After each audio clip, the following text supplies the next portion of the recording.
Tahiyatu ahlul jannah. Assalamualaikum warahmatullahi wabarakatuh. Waalaikumsalam warahmatullahi wabarakatuh. Waalaikumsalam warahmatullahi wabarakatuh. Alhamdulillahi wahidil qahhar, al-azizil ghaffar, mukawwirul layla 'alan nahar, tadhkiratan liulil qulubi wal i'tibar. Thumma assalatu wassalam ala nabiyil mursalin, nabiyina Muhammad sallallahu alaihi wasallam. Alhamdulillah, dalam malam yang sebentar lagi akan memasuki bulan Ramadan, malam terakhir di bulan Sya'ban, insyaallah, dan esok hari kita akan memasuki malam di bulan Ramadan. Kita semua masih dalam keadaan sehat walafiat. Allah berikan nikmat iman, Allah berikan nikmat Islam dalam diri kita. Baiklah, saya selaku moderator akan membacakan susunan acara. Acara yang pertama untuk kajian pada hari ini adalah pembukaan. Mari bersama-sama kita buka acara ini dengan melafazkan lafaz al-basmalah. Bismillahirrahmanirrahim. Baik, acara kedua adalah pembacaan kalam ilahi yang akan dibacakan oleh saudara kita, saudara Mukif, Rakanda Mukif. Beliau ini adalah bendahara umum di UKM Hizbul Waton UMM kita, dan alhamdulillah beliau ini luar biasa. Maka kami persilahkan kepada Rakanda Mukif untuk membacakan kalam ilahi.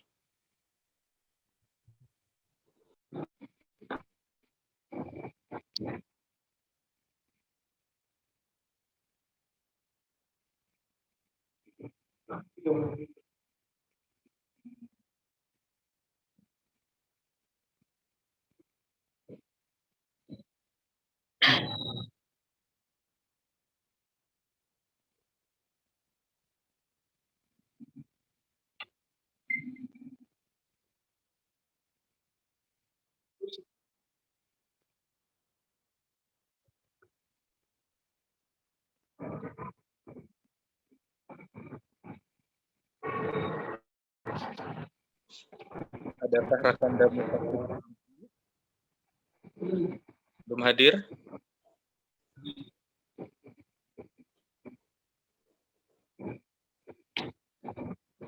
Baik, kalau begitu kami mohon kepada Rakanda Irfan Hakim untuk membacakan beberapa ayat mungkin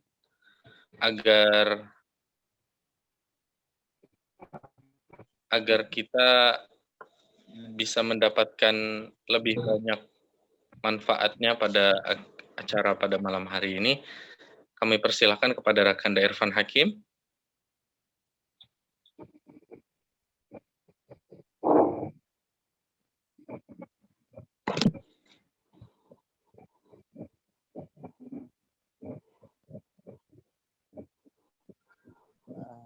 Baik. Assalamualaikum warahmatullahi wabarakatuh. Waalaikumsalam warahmatullahi wabarakatuh. A'udzu billahi minasy syaithanir rajim. Bismillahirrahmanirrahim. Wadduha wal-laili idza saja ma wadda'aka rabbuka wa ma qala walal akhiratu khairul laka minal ula wa lasawfa yu'tika rabbuka fatarda ألم يجدك يتيما فآوى ووجدك ضالا فهدى ووجدك عائلا فأغنى فأما اليتيم فلا تقهر وأما السائل فلا تنهر وأما بنعمة ربك فحدث صدق الله العظيم. Assalamualaikum warahmatullahi wabarakatuh. Waalaikumsalam warahmatullahi wabarakatuh. Wa sadaqa rasuluhul mubin. Itulah tadi pembacaan kalam ilahi berupa surat Ad-Duha ya. Yang surat ini berbicara terkait bagaimana pentingnya waktu duha yang umat manusia ini sering menyia-nyiakannya. Terima kasih kepada Rakanda Irfan yang telah membacakan kalam ilahi. Kita lanjut ke acara selanjutnya, yaitu kajian dari Ustadz kita, dari Ramanda kita, Ramanda Misbahul Qulub. Tapi sebelum kajian itu dimulai, saya selaku moderator memohon izin untuk memperkenalkan sedikit mungkin terkait pemateri kajian kita pada malam hari ini. Materi pada kajian malam hari ini, pemateri kita bernama Misbahul Qulub SSY MPD. Beliau adalah seorang pemuda luar biasa, kelahiran Lamongan, 27 Mei tahun 1973. SMA-nya di SMA Muhammadiyah Paciran, lalu dilanjutkan studi di PUTM Yogyakarta, lalu selanjutnya melanjutkan lagi studinya di Universitas Gresik. Beliau sekarang ini beraktivitas sehari-hari sebagai guru di SMA Muhammadiyah 6 Paciran, Karangasem, dan beliau juga sebagai pengasuh Pondok Pesantren Tahfiz Al-Azhar. Begitu ya, Ramanda Misbahul Qulub? Insyaallah. Apa kabar Ramanda? Sehat? Alhamdulillah. Masya Allah.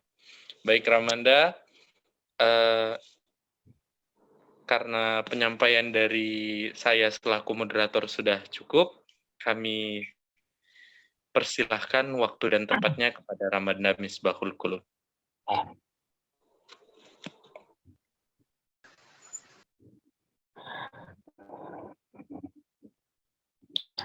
Bismillahirrahmanirrahim. Assalamualaikum warahmatullahi wabarakatuh. Waalaikumsalam. Waalaikumsalam warahmatullahi wabarakatuh. Alhamdulillahirabbil alamin. Wa bihi nasta'in ala umurid dunya waddin. Muhammadin wa ala alihi wa ashabi ajma'in. Asyhadu an la ilaha illallah wahdahu la syarikalah wa asyhadu anna Muhammadan abduhu wa rasuluh. Allahumma shalli ala Muhammad wa ala alihi wa ashabi ajma'in. Faqala Allah Ta'ala fi kitabihil karim. A'udzu billahi minasy syaithanir rajim. Syahrul Ramadhan alladzi unzila fihil Qur'an hudal linnas wa bayyinatin minal huda wal furqan. Wa man syahida minkum asy-syahra falyasum. Wa man kana maridan aw ala safarin fa iddatum min ayyamin ukhra. Yuridullahu bikumul yusra wa la yuridu bikumul usra.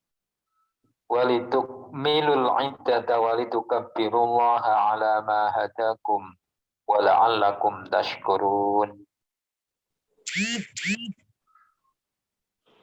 Kami hormati Kakanda Muhammad Amin, yang kami cintai semua adik-adik mahasiswa Universitas Muhammadiyah Malang. Selamat kita berada di lingkungan universitas terbaik internasional. Insya Allah kita semuanya akan diberkahi oleh Allah. Amin. Kita termasuk para pejuang-pejuang Allah. Kalau kita terus niatkan belajar kita untuk insya Allah menegakkan agama Allah Subhanahu wa Ta'ala. Pada malam hari ini kita akan bersama-sama belajar sekaligus mempersiapkan tamu agung yang selalu kita nantikan, yang insya Allah kita bersama-sama akan melaksanakan puasa di bulan suci Ramadan. Kita akan mulai besok hari Selasa. Jadi besok kita insya Allah akan bersama-sama melaksanakan sholat tarawih. Mudah-mudahan kita semuanya nanti diberi kekuatan oleh Allah, diberi kesehatan oleh Allah, sehingga kita bisa melaksanakan ibadah di bulan suci ini dengan khusyuk. Amin. Allahumma amin ya rabbal alamin. Adik-adik mahasiswa yang kami cintai, kenapa bulan suci Ramadan begitu ditunggu-tunggu oleh semua umat Islam di seluruh dunia? Paling tidak nanti kita akan mengetahui ada dua dimensi. Dimensi historis atau dimensi sejarah. Kemudian ada dimensi spiritual. Lalu nanti kalau waktunya masih cukup, kita mengkaji dari sisi hukum, kemudian keutamaannya sekaligus tujuan kenapa kita harus melakukan ibadah puasa di bulan suci Ramadan ini. Kenapa begitu penting bulan suci Ramadan selalu dinanti-nantikan, seakan-akan menjadi momentum besar. Pada tataran yang pertama, di dimensi sejarah, kita semuanya tahu bahwa seluruh kitab Allah diturunkan di bulan suci Ramadan. Mulai dari suhufnya Nabi Ibrahim, suhufnya Nabi Musa, kitab Zabur, kitab Taurat, kitab Injil, dan yang terakhir kemudian kitab Al-Quran yang sampai sekarang masih menjadi mukjizat umat Islam.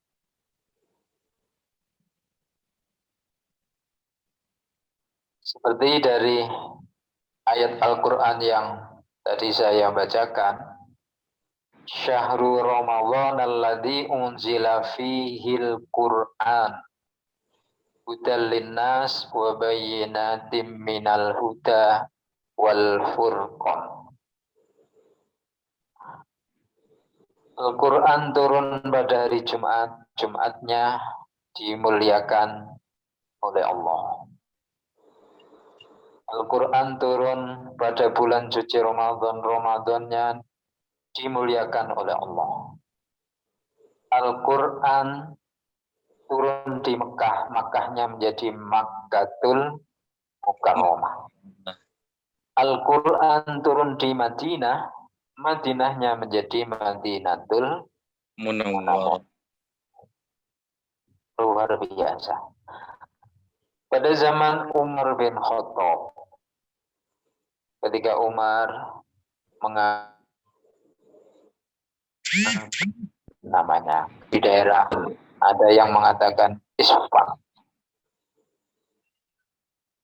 Sang khalifah bertanya kepada beliau, siapakah nanti yang engkau serahi untuk memimpin di lembah Makkah? Jawabnya Ibnu Abza. Siapakah Ibnu Abza itu? Ibnu Abza adalah mantan budak ya Amirul Mukminin. Kenapa mantan budak engkau jadikan pemimpin? Apakah enggak ada orang lain? Apa jawabnya Nafi? Wahai Amirul Mukminin, meskipun dia mantan budak tapi dia hafal Quran, dia juga menguasai ilmu mawaris. Lalu kemudian Umar teringat sabda Nabi Muhammad Shallallahu Alaihi Wasallam, Inna Allah yarfa'u bihadal kitabi aqwaman wa yadha'u bihi akharin. Jadi sungguh benar kata Nabi, sesungguhnya Allah mengangkat derajatnya orang-orang melalui Al-Quran dan menjatuhkannya melalui Al-Quran pula.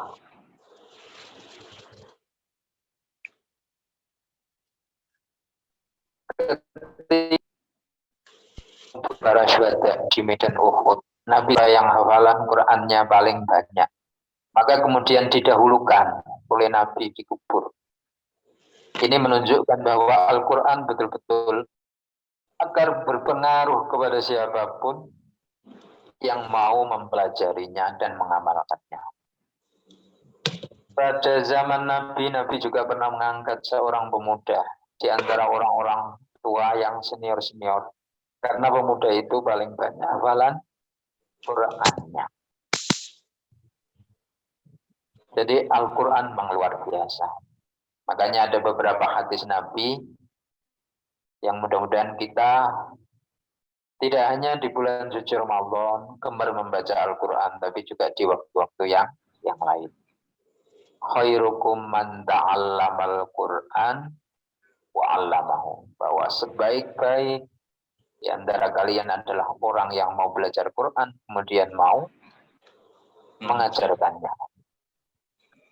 Atau al-mahiru bil Quran ma'as safaratil kiromil barono.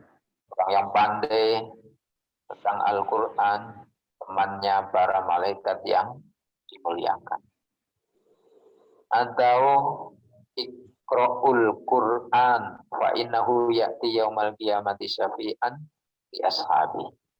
Bacalah Al-Quran, karena Al-Quran itu nanti akan datang pada hari kiamat, mencari siapa dulu di dunia yang pernah membacanya. Dia akan memberikan syafaat bagi orang yang dulu pernah membacanya ketika ia di dunia. Masalah pahala orang yang membaca Al-Quran luar biasa. Kata Nabi, man qara'a harfan min kitabillah falahu bi hasanatun.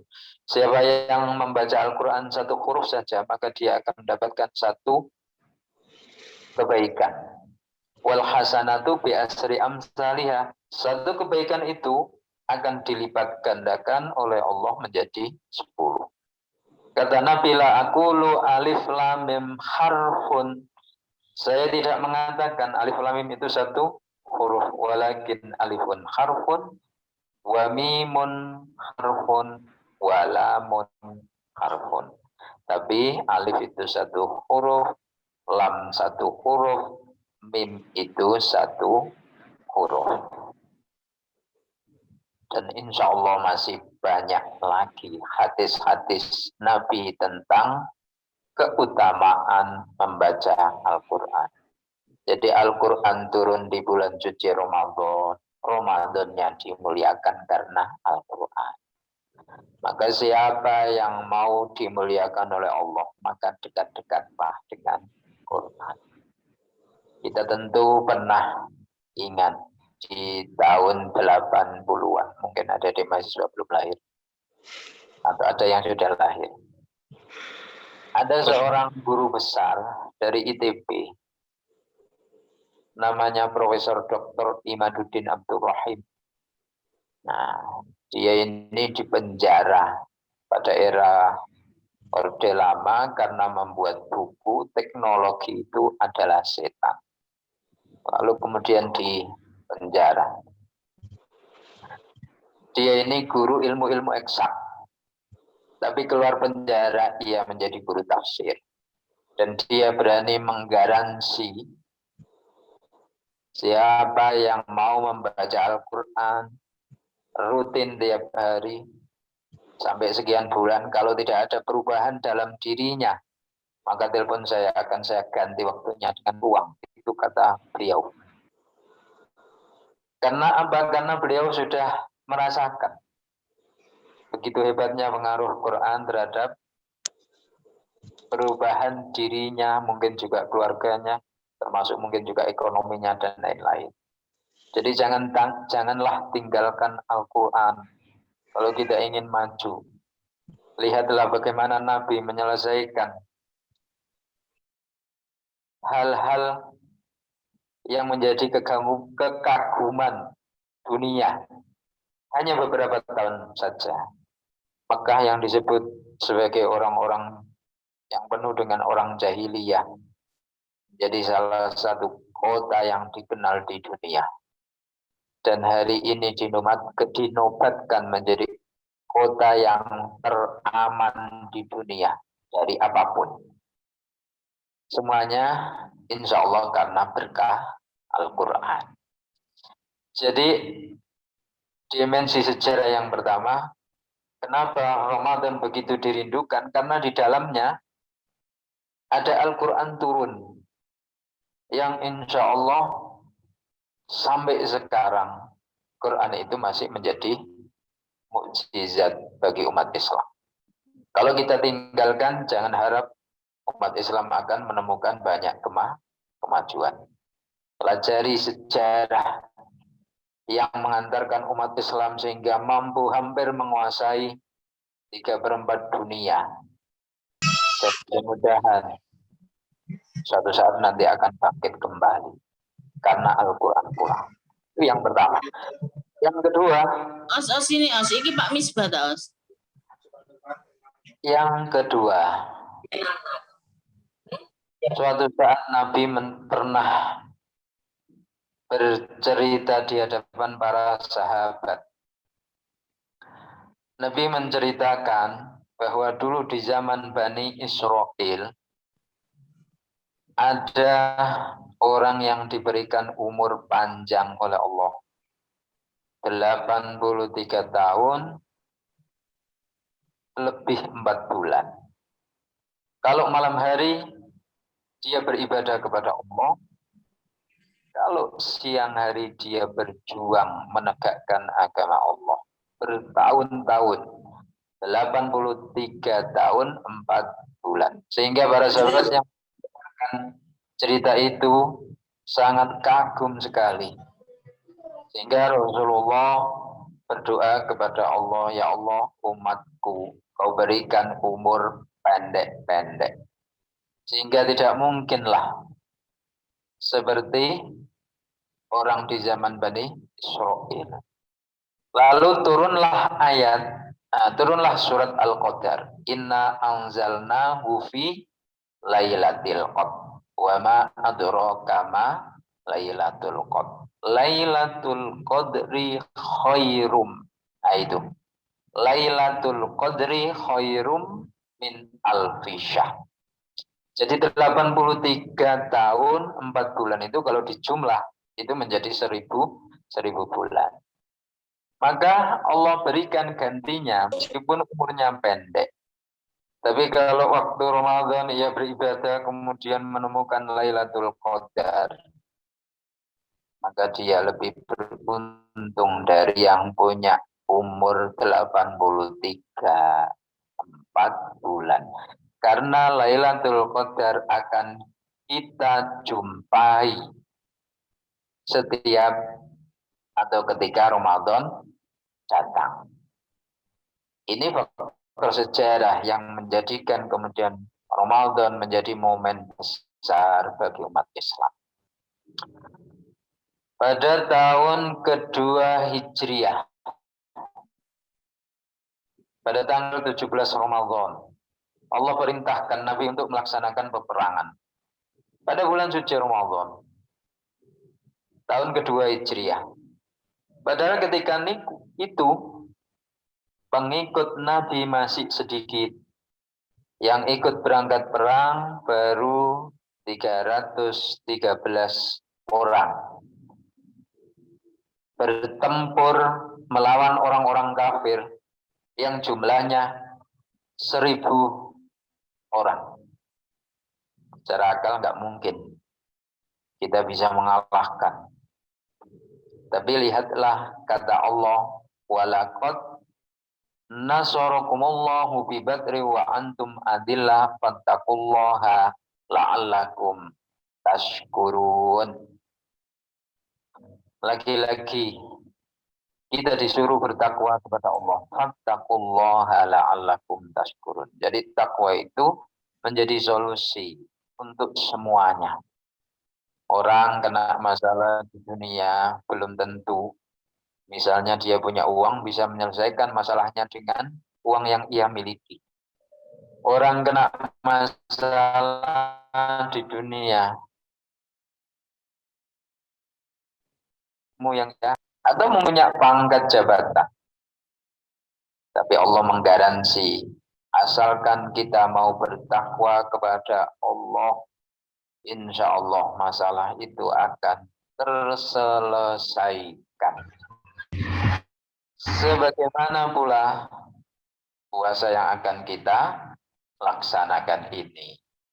Tujuannya la'allakum tattaqun. Jadi tattaqun, menjadi orang takwa itu insya Allah kita akan digaransi oleh Allah. Wa may yattaqillaha yaj'al lahu makhraja wa yarzuqhu min haitsu la yahtasib. Jadi yang kedua, karena ada Lailatul Qadar. Yang ketiga, karena perang Badar.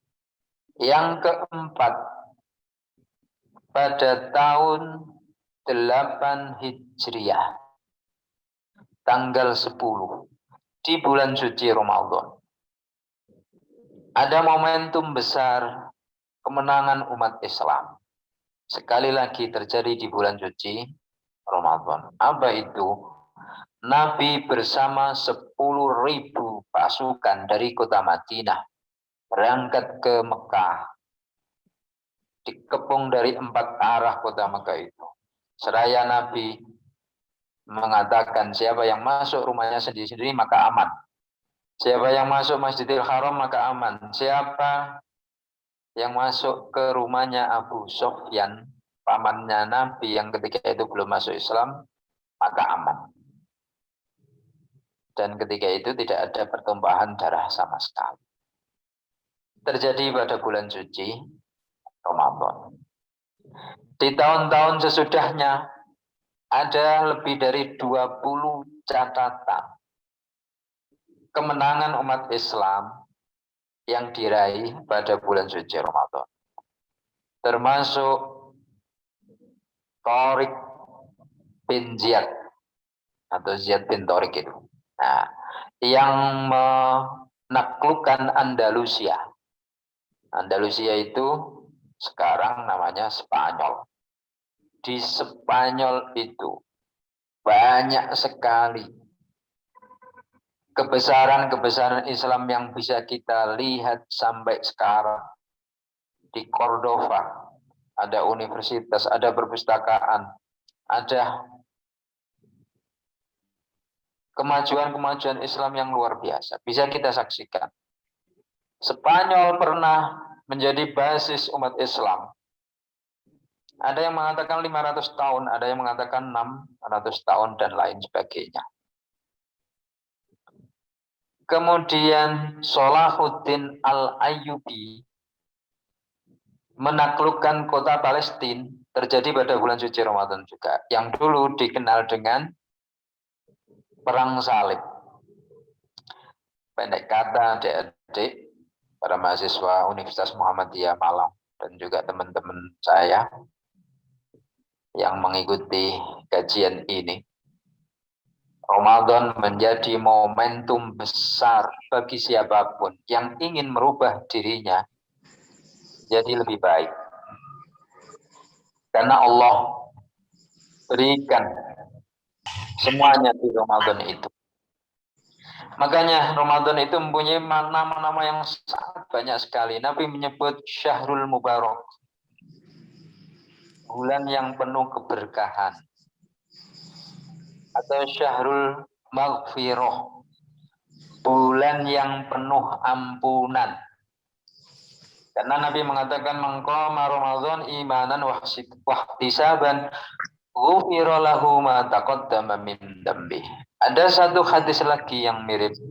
Man shoma Ramadan imanan wahtisaban ghufira lahu ma taqaddama min dambi. Jadi kalau yang qoma itu menghidupkan malam-malam Ramadan. Kalau yang shoma puasa pada bulan suci Ramadan di siang harinya. Ramadan juga disebut Syahrul Quran yang tadi kita sampaikan karena memang di dalamnya diturunkan kitab-kitab Allah. Ramadan juga disebut Syahrul Rahmah karena di dalamnya penuh dengan rahmat Allah. Jadi kalau Ramadan telah datang kata Nabi, maka futihat abwabul jannah, pintu surga dibuka. Wa ghuliqat abwabun nar, pintu-pintu neraka ditutup. Wa suffidatis syayatin, setan-setan pada dibelenggu. Itulah Ramadan. Ada catatan sejarah. Ada 20 lebih yang terjadi pada bulan suci Ramadan. Sehingga pada dimensi Ramadan memang, pada dimensi sejarah memang Ramadan sangat luar biasa. Nah sekarang kita masuki dimensi spiritual. Seperti di dalam Al-Quran. Allah katakan, ya ayyuhalladzina amanu kutiba alaikumussyam kama kutiba alal ladzina min qablikum la'allakum tattaqun.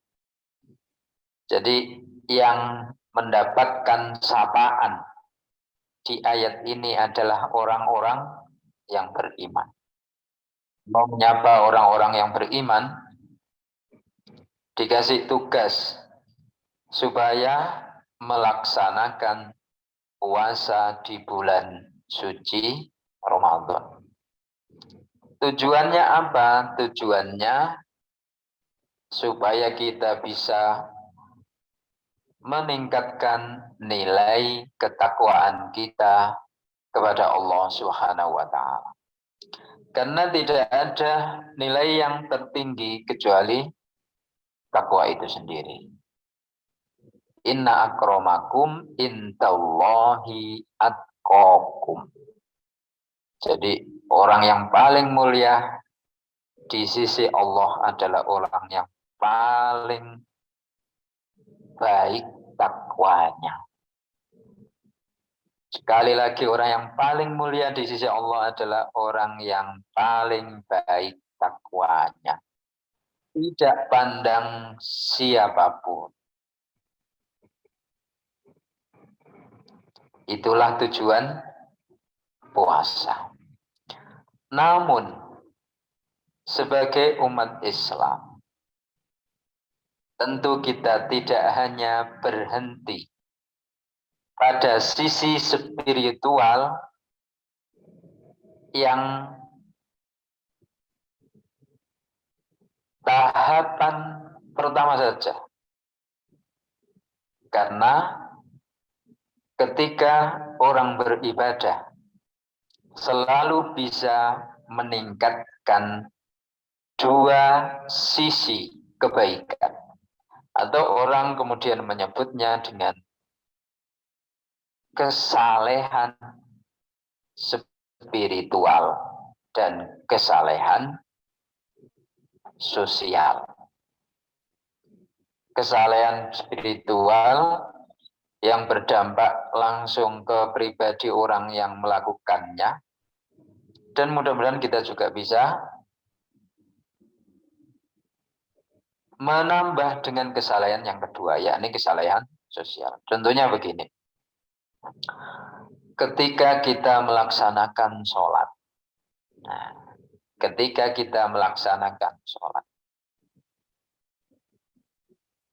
maka sudah otomatis kita akan menjadi orang-orang yang setiap saat dekat dengan Allah Subhanahu wa Ta'ala. Karena memang itu salah satu tujuan orang melaksanakan ibadah. Aqimis sholat li dzikri, dirikan sholat supaya kita ingat kepada Allah. Tapi pada tataran sosialnya tentu kita akan dipertanyakan. Karena ada dalil inna sholata tanha 'anil fahsya'i wal munkar. Jadi idealnya orang yang melakukan sholat, melaksanakan sholat, tidak hanya dekat kepada Allah saja, tapi juga ada sisi sosial yang dibangun. Kebanyakan umat Islam yang menjadi masalah di negara kita ini bukanlah orang yang tidak melakukan sholat. Bukanlah orang yang tidak melakukan sholat.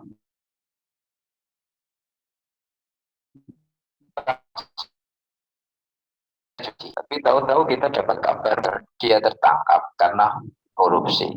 Itu berarti sholatnya pada dimensi sosialnya belum berpengaruh sama sekali. Zakat, infak, sodako juga sama. Ada kesalahan pribadi, ada kesalahan sosial yang harus dibangun. Secara pribadi ketika seseorang mengeluarkan infak, zakat, sodako, maka dirinya bebas dari dosa, hartanya bersih. Pada dimensi sosial secara tidak langsung sesungguhnya ia sudah membantu orang lain. Jadi setiap ibadah mesti ada dua dimensi. Jadi kesalahan pribadi dan kesalahan sosial. Puasa juga sama. Pada tataran pribadi, orang yang melaksanakan ibadah puasa berarti ia semakin dekat kepada Allah. Pada tataran sosial dia akan ingat dan ikut merasakan, ada empati kepada orang lain. Dengan puasa timbul perasaan, oh seperti ini kira-kira. Orang yang dalam kesehariannya kadang-kadang tidak bisa makan, kadang-kadang tidak bisa minum. Sehingga timbul rasa empati kepada orang lain. Lalu kemudian ia membantu orang lain. Ada dimensi kesalahan sosial dan kesalahan pribadi. Orang yang melaksanakan haji juga sama. Ini tambah kontrol sosialnya lebih besar. Gak mungkin orang melaksanakan haji kok diam-diam. Jadi gak mungkin. Maka idealnya orang yang sudah melaksanakan haji, sisi sosialnya lebih besar daripada sisi pribadinya. Jadi ada hal-hal yang harus diperhatikan dan harus dibangun setelah kita melaksanakan ibadah kepada Allah. Kalau di dalam Islam itu ada akidah, ada Islam yakni ibadah itu sendiri, kemudian ada ihsan. Orang boleh beribadah siang malam, tapi begitu keluar dari tempat ibadah kadang-kadang dia tidak bisa mengontrol dirinya. Karena antara ibadah dan akidah kadang-kadang tidak sejalan. Inilah yang menjadi kadang-kadang persoalan umat Islam di era sekarang ini. Kemudian berikutnya ada sisi hukum yang harus kita pertegas, bahwa puasa di dalam Islam itu ada macam-macam 1 ada puasa wajib, 2 ada puasa sunnah, 3 ada puasa makruh, 4 ada puasa yang diharamkan. Puasa wajib seperti yang insya Allah akan kita laksanakan. Kemudian puasa nadar. Kemudian puasa kafaroh. Puasa nadar, misalnya kita bernadar, kalau suatu saat nanti kita berhasil selesai kuliah di UMM, saya akan berpuasa 1 minggu. Maka puasa itu wajib dilaksanakan. Puasa kafaroh, puasa yang karena kita melanggar sesuatu, atau misalnya pas bulan suci Ramadan tanpa ada sebab syar'i yang membetulkan, kemudian kita membatalkan diri, maka kena kafaroh.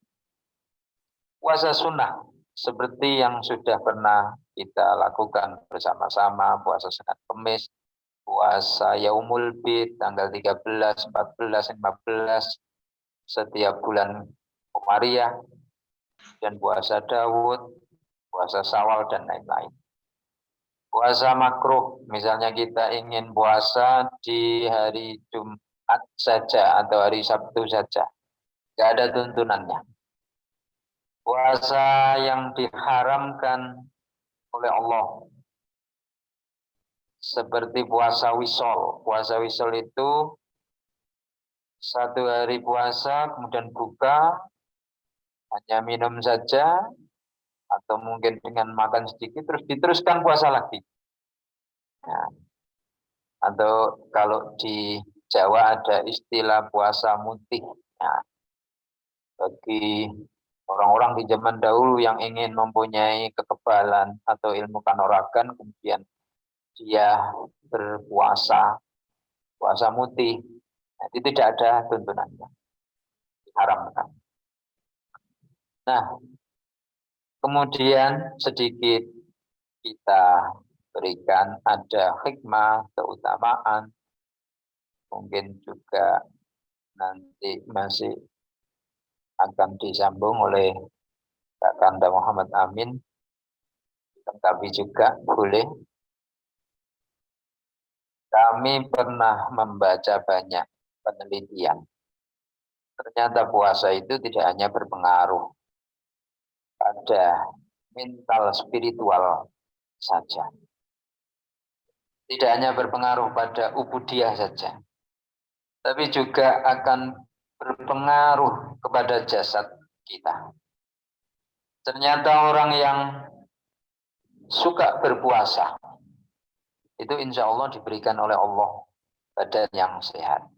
Mulai dari atas sampai bawah. Orang yang ahli puasa, kata dokter-dokter itu, insya Allah terhindar dari penyakit migrain. Di otak ini ada cairan. Kalau cairan itu, kalau kita berpuasa, cairan itu akan meningkat. Dan hormon, saya lupa namanya, itu bisa menyebabkan orang menjadi bahagia, murah senyum, kemudian tidak agresif, dan lain sebagainya. Puasa juga bisa dipakai untuk terapi, bisa menyembunyikan penyakit mah, kemudian penyakit asam lambung, dan lain sebagainya. Ternyata puasa juga bisa menstabilkan gula darah bagi teman-teman yang mempunyai penyakit DM, diabetes mellitus. Nah, itu sering-seringlah berpuasa.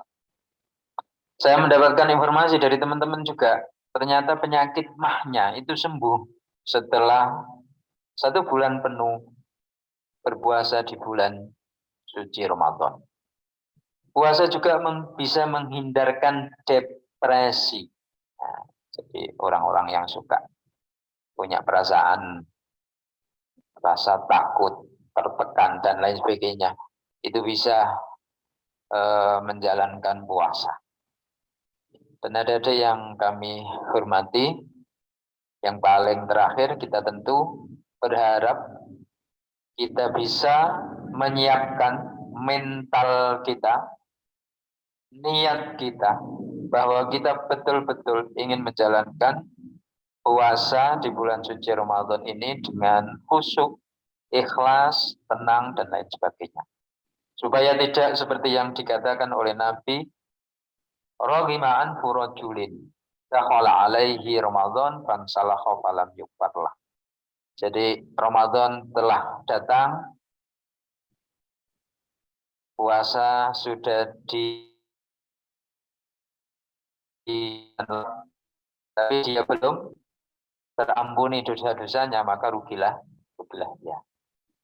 Kalimat yang terakhir, mari kita terus melakukan semua kebaikan apapun, karena kita tidak pernah tahu kebaikan apa yang kita lakukan sehingga Allah sampai detik ini masih memberikan kita kesempatan untuk hidup, memberikan kita kesehatan, memberikan jalan terbaik bagi kita. Mari kita terus lakukan banyak kebaikan, karena kita sekali lagi tidak pernah tahu kebaikan apa yang kita lakukan sehingga sampai hari ini Allah masih izinkan kita menghirup rezekinya lewat udara yang ditebarkannya. Saya kira ini Kakanda Muhammad Amin, dan nanti kalau ada pertanyaan-pertanyaan, insya Allah kita bisa bersama-sama untuk menjawabnya. Dengan keterbatasan saya mohon maaf yang sebesar-besarnya. Assalamualaikum warahmatullahi wabarakatuh. Assalamualaikum warahmatullahi wabarakatuh.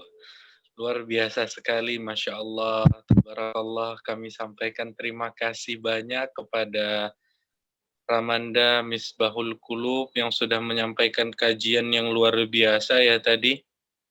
Luar biasa sekali, karena sebentar lagi memang kita ini udah mau masuk Ramadan ya Ramanda.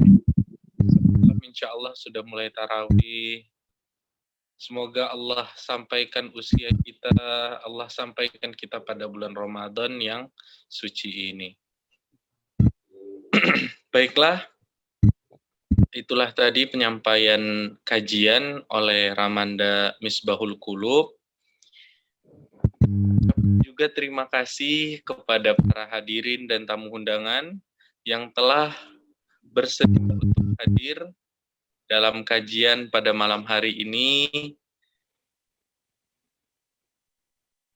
Kita lanjut kepada sesi selanjutnya, yaitu sesi tanya jawab. Kami persilakan kepada para audiens atau tamu undangan yang ingin bertanya. Silahkan.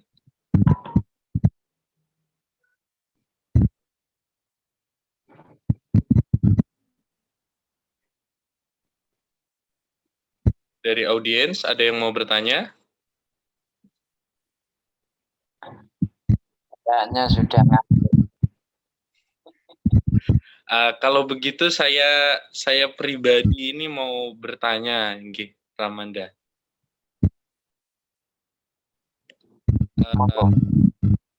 Dari yang kita pahami tadi, ada syafaat yang akan diberikan oleh Al-Quran di hari kiamat kepada orang-orang yang membacanya.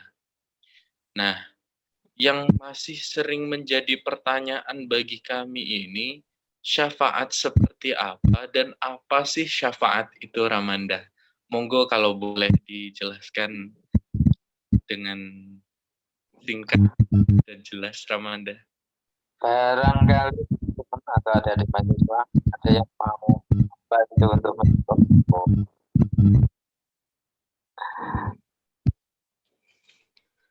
Nah, jadi Iqra'ul Qur'an, bacalah Al-Qur'an. Sesungguhnya Al-Qur'an yakti kata yaumal kiamat, pada hari kiamat, syafi'an li ashabi, menjadi syafaat bagi yang dulu pernah membacanya. Ashabi itu ya teman dekat. Jadi semua yang pada hari ini kita berpikir tidak mungkin, nanti pada hari akhir sangat menjadi mungkin. Saya kasih contoh misalnya, mohon maaf.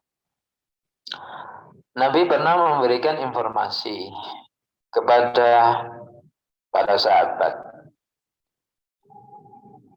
tentang keadaan hari kiamat. Lalu kemudian Aisyah bertanya.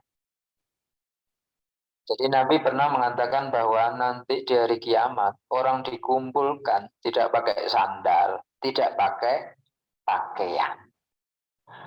Lalu Aisyah bertanya, karena Aisyah ketika itu masih membawa pikiran dunianya ke akhirat.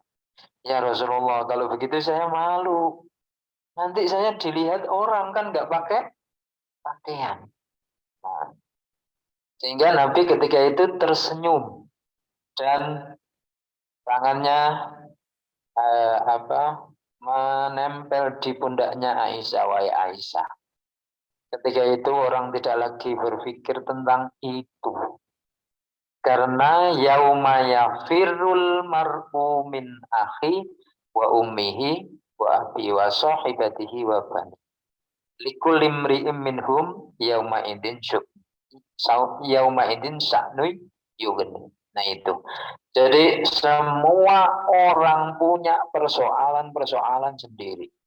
Punya persoalan sendiri yang kemudian ada hal-hal yang di dunia ini di sana tidak menjadi atau tidak ada nilainya sama sekali. Jadi lan tughniya amwaluhum wala auladuhum, atau yauma la yanfa'u malu wala banun illa man atallah biqalbin salim. Itu. Jadi harta benda, anak-anak, siapapun itu enggak ada manfaatnya nanti di akhirat kecuali orang yang datang dengan hati yang selamat.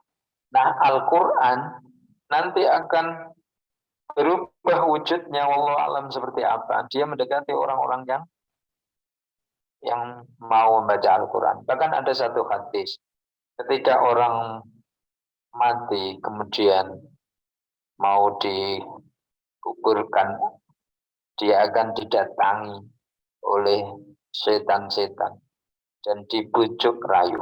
Orang yang biasa mengkaji Al-Quran, baca Al-Quran, mengamal Al-Quran, maka dia akan ditolong oleh Al-Quran itu. Dan Al-Quran akan datang mengusir mereka. Bukankah di Quran itu ada ayat? Jadi ketika nanti mulut tidak lagi bisa bicara, yang bicara adalah ada tangan dan kaki. Itu masuk akal enggak? Kalau kita berpikir di dunia kan enggak masuk akal. Nah, syafaat yang bagaimana? Ya, tentu kita akan dituntun, dibimbing, kebutuhan-kebutuhan kita di hari kiamat akan dicukupi. Makanya ada hadis juga di kitab Riyadhus Shalihin itu. Orang nanti ketika dikumpulkan, ketika menunggu hisab itu, ada orang yang keringatnya sampai 1 tumit, ada yang sampai lutut, ada yang sampai bahkan di tenggorokannya. Itu kalau kita pikirkan sekarang ya nggak bisa. Tapi itu akan terjadi.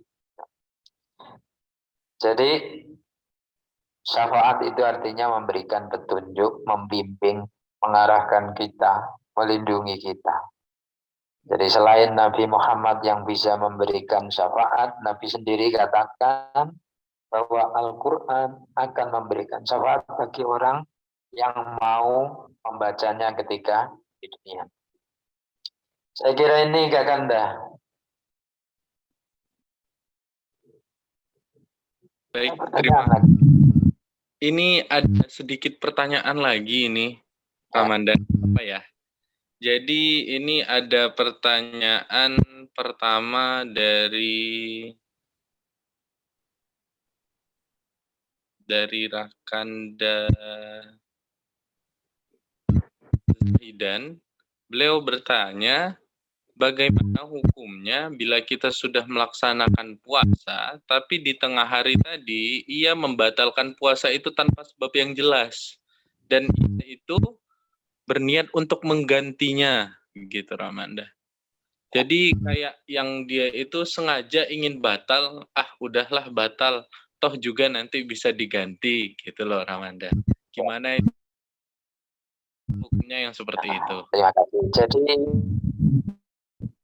ada hal-hal yang bisa membatalkan puasa. Ada juga hal-hal yang dibolehkan puasa itu untuk dibatalkan. Jadi misalnya orang yang sakit, orang yang bepergian, orang yang punya anak sedang menyusui, orang yang hamil, orang tua yang sudah nggak kuat untuk melaksanakan puasa, maka dia boleh tidak berpuasa.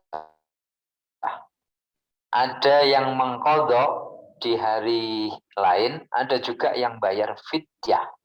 Seperti wa'alal ladzina yutiqunahu fidyatun ta'amu miskin. Orang tua yang sudah enggak mampu lagi berpuasa, maka dia boleh bayar fidyah 3/4 liter. Mau 1 liter boleh, mau 2 liter boleh. Ya, diberikan kepada siapa? Kepada orang miskin.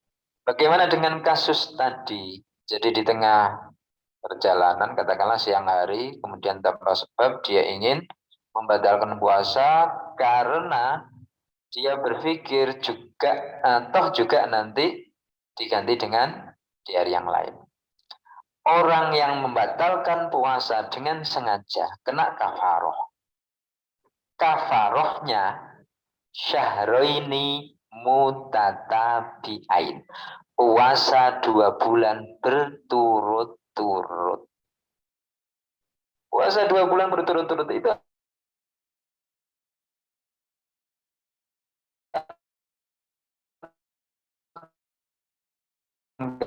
menggantinya bukan dengan 1 hari tapi 2 bulan, 60 hari. Dan misalnya nyampe di 50 dia pergi. Maka jangan mencoba untuk membatalkan puasa tanpa sebab syar'i. Kalau dia musafir maka boleh. Berapa batasnya? 83 kilo. Nah, 83 kilo. Tapi juga tidak boleh mencari alasan. Supaya dapat batal maka pergi sejauh 83 kilo. Nah, itu artinya cari-cari alasan. Jadi tidak boleh membatalkan dengan sengaja. Insya Allah kalau diniati pasti kuat. Kadang-kadang nggak sahur saja, hanya niat karena tertidur misalnya, itu juga kuat kan? Nah, jadi niat itu energi yang luar biasa. Kenapa dia nggak kuat? Karena niatnya setengah-setengah. Nah, pernah dengar The Power of Kepepet? Nah, oh iya kan? Jadi suatu saat kita disuruh melompat 2 meter, nggak bisa. Tapi coba, di situ ada anjing yang mengejar kita. Dan kita niat bisa nggak kira-kira? Oh bisa toh. Jadi niat itu luar biasa. Oke begitu Kak Kanda, Muhammad Amin. Ada lagi mungkin? Ada lagi ini Ramanda. Dari Rakanda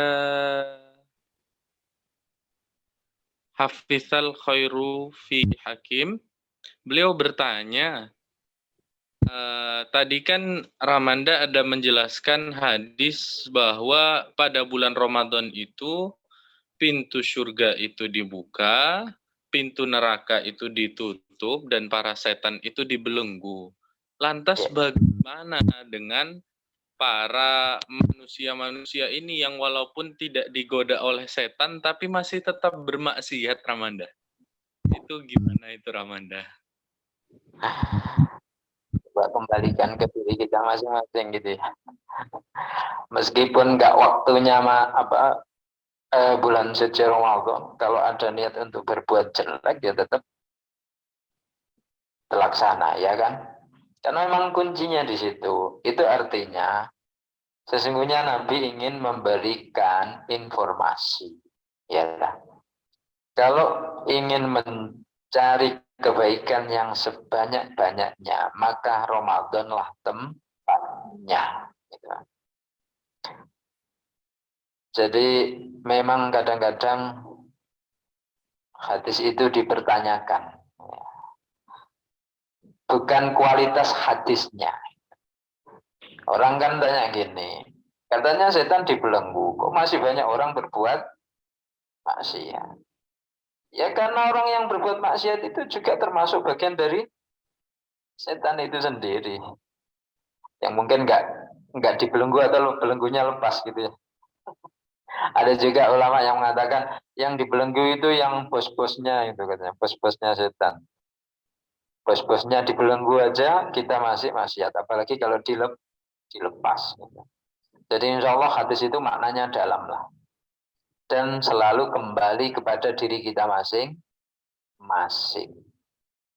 Misalnya kita berada di rumah itu ya sejuta langkah kita bisa berbuat kemaksiatan.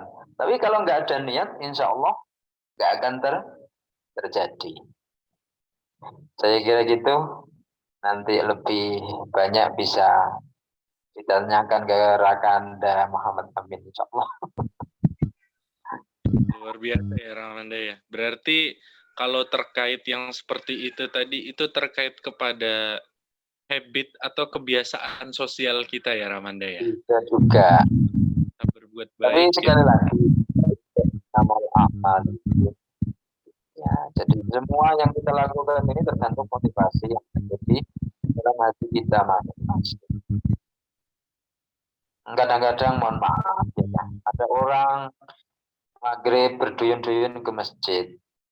Kalau hati kita nggak tergerak pun nggak akan ikut. Nah, itu kan salah satunya. Nanti ditanyakan lagi, katanya pas ada adzan setannya adalah lari. Nah, dia kok juga nggak ikut ke masjid. Jadi kembalikan kepada dirinya masing-masing. Ada lagi?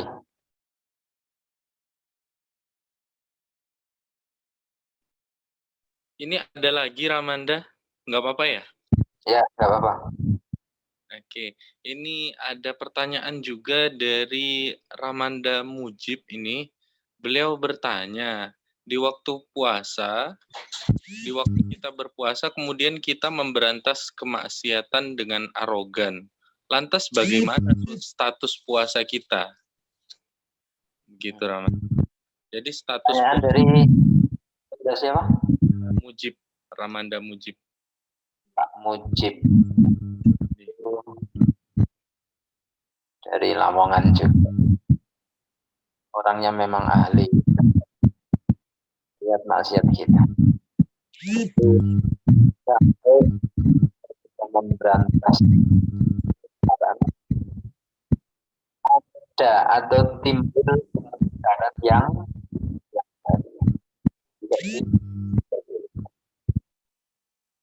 bulan puasa berantas kemungkaran dengan cara keras gitu ya. Kalau nggak keras itu kan ada tiga tingkatan ya. Ud'u ila sabili rabbik bil hikmah yang pertama, wal mau'idhah yang kedua, wajadilhum billati hiya ahsan. Nah, jadi ada tiga tingkatan. Ya, dinasihati terlebih dahulu gitu. Diajak dialog yang baik. Kalau sudah berkaitan dengan fisik itu kan bukan ranah kita kan. Itu kan ranahnya Pak Polisi gitu. Mestinya seperti itu. Kita ini ya betul amar ma'ruf nahi mungkar, tetapi tidak bisa ya dan tidak punya wewenang seperti wewenang yang dimiliki oleh Pak Polisi. Nanti seperti dulu ada negara dalam negara, terus ada macam-macam lah itu. Nah itu juga persoalan tersendiri.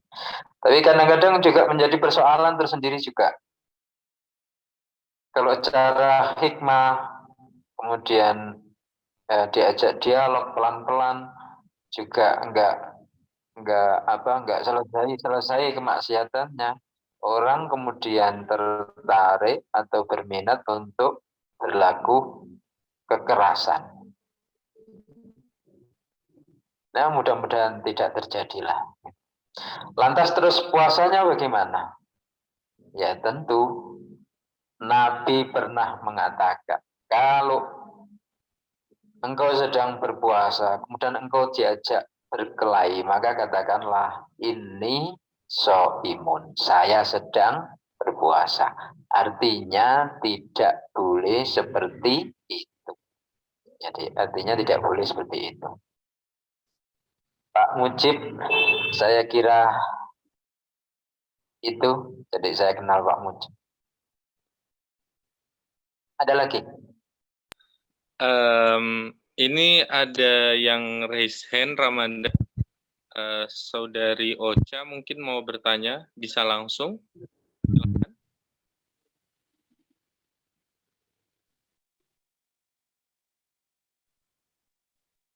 Saudari Ocha, silakan disampaikan pertanyaannya. Oh ya, makasih. Suara saya terdengar nggak, Mas? Ya, terdengar jelas. Saudara ya, mohon maaf. Oke. Pertama, terima kasih untuk teman-teman panitia penyelenggara kegiatan. Bersyukur pada kesempatan kali ini saya dapat hadir di sini mendengarkan kajian dari Pak Misbah. Kebetulan Pak Misbah ini adalah salah satu guru saya waktu masih menempuh pendidikan di jenjang SMA ya di Paciran di Lamongan. Nah, jadi begini Pak Misbah, mungkin tadi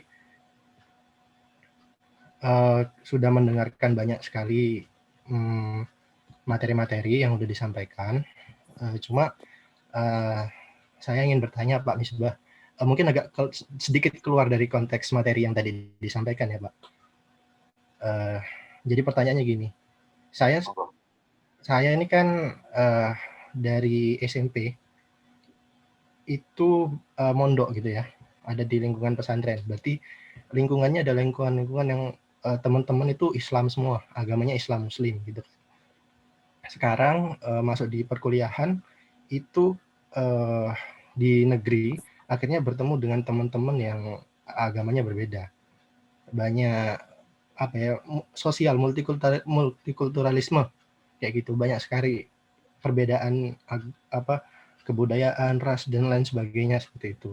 Nah, bagaimana Pak kita ini membangun nilai-nilai keislaman dan nilai-nilai keislaman di tengah kebinekaan, di tengah sosial masyarakat itu yang berbeda, tidak sama waktu kita ada di lingkungan Islam. Soalnya begini Pak, kalau saya cermati gitu ya, beberapa teman yang agamanya non-Islam itu kadang malah dia lebih percaya diri untuk mengucapkan syukurnya, puji Tuhan kayak gitu dan lain sebagainya.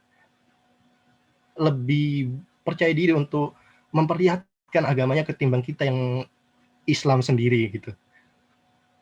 Kita sebagai representasi dari lembaga-lembaga Islam gitu kan, dari organisasi Muhammadiyah dan lain sebagainya, bagaimana cara kita bersikap untuk menebarkan nilai-nilai keislaman di tengah masyarakat yang beraneka ragam. Mungkin itu Pak Misbah pertanyaannya. Terima kasih. Terima kasih. Saya jadi teringat ya, ketika masih di SMA ya. Jadi apa yang sedang kita rasakan hari-hari ini, baik di desa maupun di kota, tentang Islam sesungguhnya sama. Tapi nggak usah bingung, nggak usah khawatir. Jadi Nabi juga pernah mengalami hidup seperti ini. Jadi ketika Nabi pindah ke Madinah, Nabi kan tidak hidup seorang Muslim sendirian. Di situ ada orang Yahudi, ada orang Nasrani, ada juga orang musyrik. Dan kemudian timbul yang dulu di Mekah tidak ada, ketika pindah ke Madinah menjadi ada, yakni orang munafik. Orang munafik ini yang malah berbahaya. Sampai kemudian Nabi berhasil membuat sistem yang kemudian kita kenal dengan piagam Madinah. Jadi di Piagam Madinah itu ada aturan-aturan hidup bersama. Kalau kita ingin melihat secara Qur'ani ya di surat Al-Kafirun itu. Qul ya ayyuhal kafirun itu. Sehingga bukan dengan alasan toleransi kemudian kita menggadaikan keislaman kita, keimanan kita. Sedangkan tadi sudah diceritakan, orang lain saja berani mengatakan puji Tuhan berkali-kali bahkan dengan bangganya. Kenapa kita tidak? Maka kembali kepada persoalan akidah kita masing-masing. Dan memang sedikit demi sedikit zaman ini kita mulai dipengaruhi oleh, mohon maaf, keadaan situasi pemerintahan kita. Ibnu Khaldun dalam kitabnya Muqaddimah Ibnu Khaldun pernah mengatakan ar-ra'iyatu ala dini mulkihi. Jadi rakyat itu akan mengikuti agama pemimpinnya, agama penguasanya. Kita bisa melihat ketika Indonesia dipimpin Pak Habibie. Pak Habibie pernah menyampaikan, andaikan orang Indonesia mau puasa Senin Kemis, itu sudah berapa ribu ton yang bisa dihemat. Bandingkan dengan sekarang, apa yang disuarakan oleh rakyat. Nah, sehingga akidah kita tidak lagi menjadi akidah yang sesungguhnya seperti yang semestinya diajarkan oleh Quran dan hadis Nabi. Sehingga pribadi-pribadi atau teman-teman Islam yang seperti tadi diceritakan itu, akhirnya sikap keislamannya itu tidak nampak. Karena bisa juga khawatir, rasa takut, dan lain sebagainya. Padahal negara ini dididikan oleh founder-foundernya itu adalah orang-orang Islam. Kenapa kita merasa tidak di kampung sendiri, merasa menjadi penonton, ya, padahal mestinya kita. Ya. Makanya saya teringat tadi seorang profesor yang pernah saya sampaikan itu, Profesor Dr. Imaduddin Abdurrahim. Dia pernah memberikan kuliah di RCTI pada tahun 80-an dengan mengambil satu ayat Al-Quran, walaqad katabna fi zaburi mim ba'di dzikri annal ardo yarisuha ibadiyas sholihun. Jadi di kitab Zabur itu sudah dicatat oleh Allah bahwa yang akan mewarisi dunia ini adalah orang-orang yang soleh. Tapi kenyataannya, siapakah sekarang kalau kemudian dihubungkan dengan era kekinian itu, yang menguasai dunia itu sekarang siapa? Bukan lagi orang Islam. Bisa orang Amerika, orang Jepang, orang Uni Soviet, orang Cina. Lantas apakah ayat itu salah? Ataukah ayat itu keliru? Kan tidak.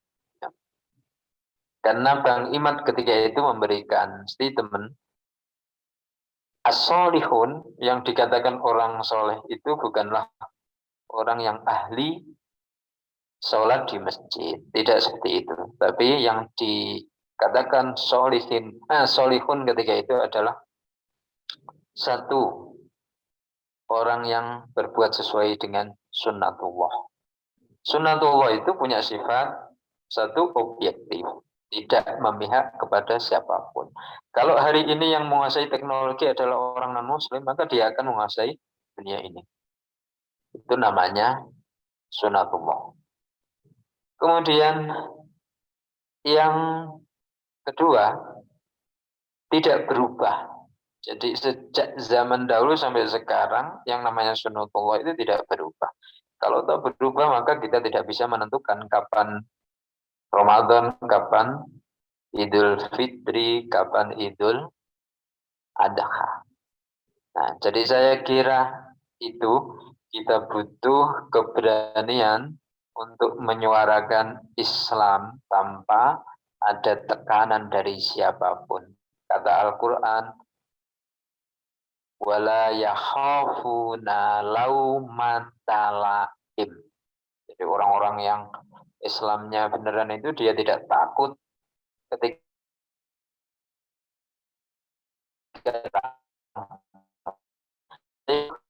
Muhammad Amin. Tentu kurangnya masih banyak. Ya, terima kasih Ramanda atas penyampaiannya. Memang luar biasa ya. Banyak sekali dari kita ini mungkin ya yang minder seperti yang dipertanyakan tadi. Tapi seperti yang disampaikan juga tadi oleh Ramanda, kita harus percaya diri. Ya. Mungkin ini ada refleksi singkat dari penyampaian Ramanda Misbahul, yaitu kita tadi juga mempelajari bahwa ada 2 dimensi mengapa Ramadan itu penting untuk kita sambut. Lalu dari sana juga Ramanda kembali mengingatkan kita untuk selalu mempersiapkan diri untuk ke bulan Ramadan tersebut. Dan yang ditanyakan oleh Rakanda Ocha tadi itu pertanyaan terakhir mungkin, Ustaz. Oh gitu. Ya, karena sudah cukup larut ya, sudah 48. Dan semoga, dan kami ucapkan juga terima kasih kepada yang terhormat para tamu undangan. Ini juga ada teman-teman dari UMY juga. Ada teman-teman juga dari UMY. UMY Jogja. Ya betul, Ramanda. Dan alhamdulillah dari UMM malam ini cukup banyak juga. Kami sampaikan banyak-banyak terima kasih kepada yang terhormat Ramanda Misbahul Qulub dan para tamu undangan serta audiens yang menyempatkan diri untuk hadir, yang sama-sama kami sayangi, saudara-saudara kami di Universitas Muhammadiyah Malang dan para tamu undangan. Terima kasih telah menghadiri acara ini.